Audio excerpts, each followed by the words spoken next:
Dobrodelni dogodek z naslovom Francoski žur je združil tako domače kot francoske dobrodelneže. To je projekt mednarodni, ki se mu reče Twinning Club, torej, kako bi rekla, povezava dveh klubov, kar je pravzaprav glavna ideja, da se spodbudi multikulturnost, potem razno sodelovanje na splošno, da izmenjamo ideje. Najprej imamo tukaj ustvarjalno delavnico, potem pa bomo imeli nekje ob 6. uri se bo začel še malce bolj kulturno obarvan program. Gost bo tudi ataše za znanost in tehnologijo iz Francoskega inštituta, potem pa sledi še filmski večer.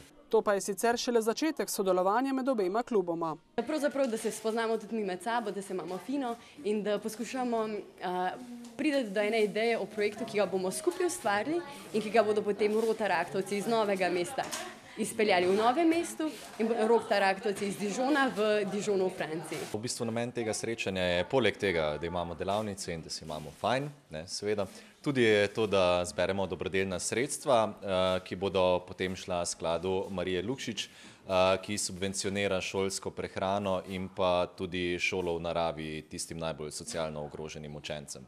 Vsi sodelujoči so se odpovedali honorarju v humanitarne namene, zbiranje prostovoljnih prispevkov pa je potekalo celo popoldne in zvečer.